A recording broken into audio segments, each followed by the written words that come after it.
Okay, this will probably be my last warehouse video. These places are all over the valley. Some of these have, there's one over there. I can't pronounce it. Let me get if I can get a.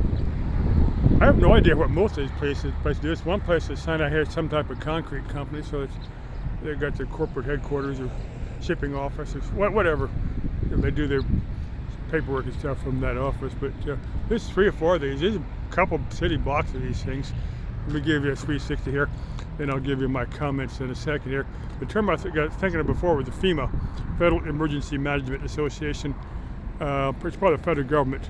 Now, straight south of here is it's a general aviation airport like Goodyear, Phoenix airport. I've seen some light aircraft, little single engine light aircraft fly overhead. If I do see one, I'll pan up and get the aircraft so you can see it. But I don't see anything at the minute. But just as I pull in here, a couple of planes. I think I hear somebody.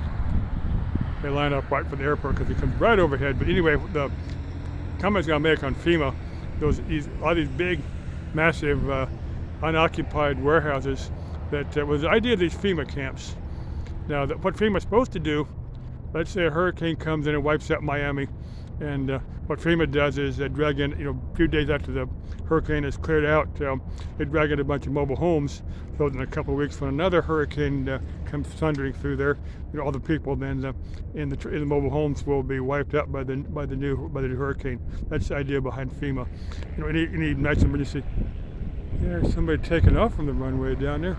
But anyway, the idea that if a civil society completely breaks down and the government declares martial law, they'll herd everybody into these FEMA camps.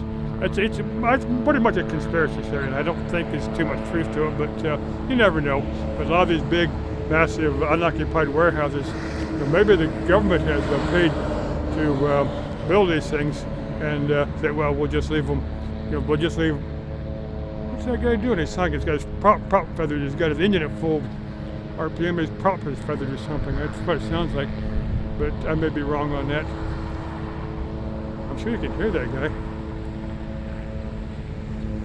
Oh, here we go. Yeah, there we go. You can see it. Yeah.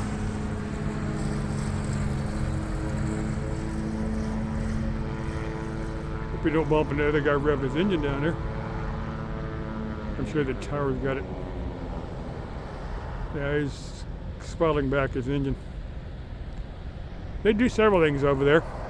There's one company in there. I got a couple other videos on this place. There's one company in there that what they'll do, they'll take a couple 747s over there, but they've got some other other aircraft on the field. But we'll take commercial passenger jets that have retired past their age. They'll take all the seats out and convert them to cargo, like for UPS and Amazon and post office and the different people that fly stuff in aircraft.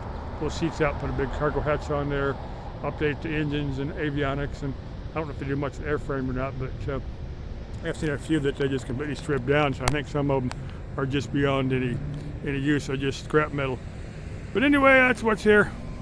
Whether these warehouses are FEMA camps or just waiting for somebody to move in there, I couldn't tell you, but this probably made, now if someone in other parts of the world are interested in one of these businesses, give me want some information from me, post it, and I'll let you, as far as I can.